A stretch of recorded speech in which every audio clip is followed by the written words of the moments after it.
দমদম তরুণ সংঘ ক্লাবের এবছরের পুজোর থিম হলো মুক্তধারা। মুক্তধারা রবীন্দ্রনাথ ঠাকুরের অন্যতম সাংকেতিক নাটক। সত্যি হিংসার এমন রাজনৈতিক পটভূমির কথা মাথায় রেখে তাদের এমনই এক উদ্যোগ।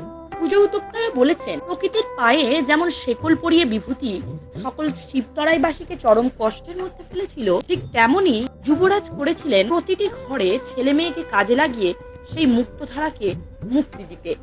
যৌবনের তারতাজা রক্তের জলে ভাসিয়ে দিয়ে বিভূতি গড়ে তুলেছিল বাঁধ। সেই মুক্তধারার লোহার বন্ধনও কিন্তু ছিন্ন হয়েছিল, কারণ অভিজিৎ মুক্তধারার কোলের সন্তান। অনন্য পটভূমিতে মুক্তধারাকে এইভাবে ফুটে তোলার জন্য দমদম তরুণ সংঘের ক্লাবে এবছরের এটি অভিনব সংযোজন।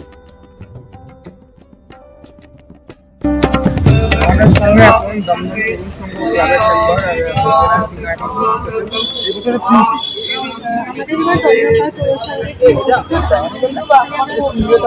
দিতে চাইছি যে যার মানুষের প্রাণ চলে যাচ্ছে, আমরা সেটাই বলার চেষ্টা করছি যাতে সেই নর্মাল ফ্লোটাকে আমরা বন্ধ না করি, আর যাতে আমরা যে ধারাটা করছি সেটাকে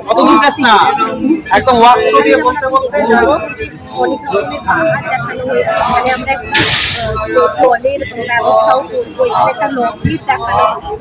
আমরা পুরো জিনিসটাই একটা বাঁধ এবং তার প্রতি প্রোস কনস ওগুলোই আমরা এবার সঙ্গে তুলে ধরার চেষ্টা করছি। এবার একটা খুব সুন্দর একটা চিত্র যেটা ওদের তিস্তা নদীর আমরা লাস্ট যে আমাদের বন্যা হয়েছিল ওখানে দেখা দিচ্ছিল।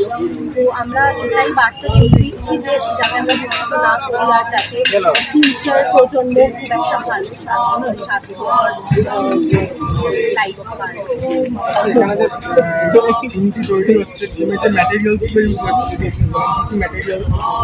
এখানে আমরা অনেক রকমের মেটেরিয়ালস ইউজ করছি, স্টার্টিং থেকে কটন, সিল্ক, তারপরে দেখেন আমরা খুবই ন্যাচারাল রাখার চেষ্টা করেছি, যেহেতু আমরা যাতে আমরা যেগুলো বলছি অবভিয়াসলি যেগুলো এমব্রয়ডারি কাজ করছি, যেটা আমরা লোকেদের বলছি যা পলিউশন ক্রিয়েট করবেন না। ইভেন আপনারা যদি ভেতরে দেখেন আজকে আমাদের নদী দিবস, যেহেতু আমাদের এবারকার থিম নদী নিয়ে, আমরা নদীকেই পুজো করছি এবং আমরা কৃতজ্ঞতা জানাচ্ছি নদীর কাছে। একদম একদম আমরা আমাদের মানে পথ চলা শুরু করেছিলাম মুক্তধারার সাথে, এবার আমরা সেটা নিয়ে এগোচ্ছি। তো আজকে খুব একটা ভালো দিন, নদীর পুজো, তাই জন্য যোগ্যও চলছে পেছনে, যদি আপনারা দেখতে পারেন। তো এটাই এবার তরুণ সঙ্গে পুরোটা দেখতে পাচ্ছি এখনো পুরোপুরি প্যান্ডেলটা কমপ্লিট হয়ে এখনো ওঠেনি, কতদিন লাগবে তো? আমাদের যেহেতু তৃতীয়াতেই উদ্বোধন হয়ে যায়, তো আমাদের এটা মাথায় থাকবে যে তারা দ্রুত হয়ে যায় যাতে সব দর্শকদের কোনো প্রবলেম না হয়।